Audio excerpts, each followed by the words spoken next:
안녕하세요. 10대들을 위한 5분 경제학 11번째 시간입니다. 오늘은 맹크의 경제학에 소개된 경제학의 10대 기본 원리 중 제7번 경우에 따라 정부가 시장 성과를 개선할 수 있다에 대해 공부해 보겠습니다. 이 원리는 영어로 Governments can sometimes improve market outcomes 라고 합니다. 여기 제7원리에서 가장 눈여겨봐야 할 단어가 있다면 무엇이 될까요? 정부? 아니면 시장의 성과? 정답은 의외지만 바로 경우에 따라, 영어로는 sometimes가 되겠습니다. 즉 해석해보자면 government, 정부는 can, 할 수 있습니다. 무엇을? improve market outcomes, 시장 성과가 개선되는 것을 가능하게 할 수 있습니다 라는 건데요. 다만 sometimes, 대부분의 경우에, not always, 항상 그런 것은 아니지만 개선시킬 수 있다 라는 의미입니다. 우리 지난 경제학의 기본 원리 6번 강의에서 시장이 경제활동을 조직하는데 일반적으로 좋은 수단이다 라고 했었던 것 기억나시죠? 오늘 공부하는 7번째 원리는 6번과 세트처럼 함께 생각하셔야 합니다. 먼저 지난 6번 원리에서 일반적으로 라는 단서가 붙어야 했었던 이유를 한번 생각해 볼까요? 시장은 늘 항상 경제활동을 조직하는 좋은 수단인 것은 아니다 라고 했었던 이유는 바로 우리가 역사적으로 시장 실패라는 것을 경험했기 때문이었습니다. 시장 실패란 시장이 효율적인 자원 배분에 실패한 것을 의미하는데요. 애덤 스미스는 시장의 수많은 공급자와 수요자, 즉 개개인들이 각각 자신의 경제적 유인에 반응하며 상호작용을 하는 행위들이 모여서 자연스럽게 사회 전체의 이익과 효율성을 주체시켜준다 라고 믿었습니다. 그래서 그는 가능한 정부가 경제활동에 개입하지 말고 시장에서 최소한의 역할만을 해야 한다고 주장했는데요. 우리는 이 시기를 소극적 정부 또는 야경국가의 시대라고 부릅니다. 야경국가란 밤 야자에 경계할 경자를 써서 밤을 지키는 국가, 다시 말해 국방, 치안 등의 최소한의 질서 유지 임무만을 수행하고 경제는 개인의 자유에 맡기자는 국가를 의미합니다. 영어로는 Night Watcher States, 밤을 지키는 주, 국가 정도로 해석할 수 있겠네요. 18세기 산업혁명 이후 기계화와 분업의 발달로 생산성은 계속 높아지고 점점 더 많은 재화와 서비스들이 사회에 공급됐습니다. 하지만 이러한 물질적 풍요가 생산 수단을 소유한 자본가들의 전유물이 되는 데는 그리 오랜 시간이 걸리지 않았죠.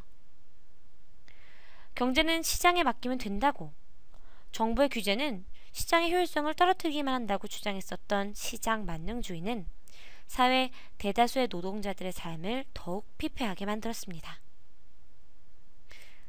1929년 거리는 기계에 밀려난 실업자들로 넘쳐나고 공장에는 물건이 많은데 그것을 살 수 있는 수요자가 없어서 재고가 계속 쌓이고, 그렇게 이윤을 내지 못한 기업은 노동자들의 임금을 더 줄이거나 해고하는 악순환이 반복되어 결국 경제가 멈춰버리는 대공황이 일어났습니다. 이런 끝을 알 수 없는 침체의 늪 위기에서 시장을 구해낸 것은 다름 아닌 강력한 정부였습니다. 그동안 경제활동은 시장에게 맡기고 한 발짝 떨어져 최소한의 재산권 확립과 질서 유지 역할만 담당해주던 국가가 시장 실패를 계기로 경제활동의 전면에 등장하게 된 것이죠. 미국의 루즈벨트 대통령은 시장에서 정부의 역할을 강조한 경제학자 존 메이어드 케인즈의 이론을 토대로 뉴딜 정책이라고 불리우는 정부 주도의 강력한 공공사업을 펼쳤습니다. 그는 소극적 정부가 아닌 큰 정부, 적극적으로 시장에 개입하는 정부를 지향하며 고속도로와 댐 건설과 같은 대규모 일자리 창출 프로젝트를 이어갔습니다. 덕분에 노동자들은 임금을 받아 물건을 살 수 있는 실질적 구매력을 갖춘 수요자가 되었고, 이것은 기업의 성장으로 이어져 경제가 다시금 잘 돌아가게 만들었습니다. 또한 전보다 세금을 많이 걷어 민간 부분에서 충분히 제공되기 어려웠던 교육, 의료, 복지 부분의 지원을 늘리고 시장의 불공정한 독점 체제와 노동자 인권, 환경오염 문제와 같은 시장 실패의 상황을 돌보아 주었죠. 기본원리 7번, 경우에 따라 정부가 시장 성과를 개선할 수 있다는 이렇게 정부가 시장이 혼자만의 힘으로 효율적인 자원 배분이라고 하는 목표를 달성하지 못한 부분에 있어 적극 개입하고 그 성과를 증대시키는 데 기여할 수 있다는 것을 보여주고 있습니다. 하지만 맨 처음 7번 원리를 소개할 때 언급했듯이 정부의 시장 개입에도 단서가 붙습니다. 늘 항상 정부가 시장에 개입해서 그 성과를 개선시킬 수 있는 게 아니라 경우에 따라 sometimes 그럴 수 있다고 그 효과를 제안한 것이죠. 정부는 기본적으로 시장이 잘할 수 있는 부분은 시장에 그대로 맡기고 시장이 실패한 경우들에 나서서 경제활동이 잘 일어날 수 있도록 돕는 것이 바람직합니다. 그러나 1970년대 우리는 또 너무 정부의 시장 개입이 커지는 부작용을 겪게 됩니다. 효율성보단 형평성을 중시하는 풍조로 인해 개인들은 열심히 노력할 경제적 유인을 잃고 공공기관은 관료 조직의 비대화로 부패하고 효율성이 떨어지는 정부 실패를 맞이하게 되는 것이죠. 아니, 실장이 실패해서 정부가 나섰는데 그런 정부마저 실패한 경험을 하게 된 우리는 이제 정부도 시장도 혼자선 완전하지 못하는구나, 절대 하나만 맹신해선 안 되겠구나 하는 중요한 교훈을 얻게 됩니다.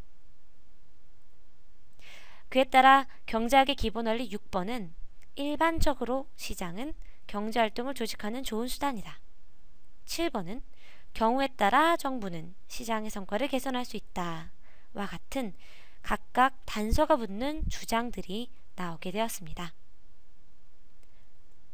다음 시간에는 경제학의 기본원리 제8번 한 나라의 생활 수준은 그 나라의 생산 능력에 달려있다를 함께 공부해 보겠습니다.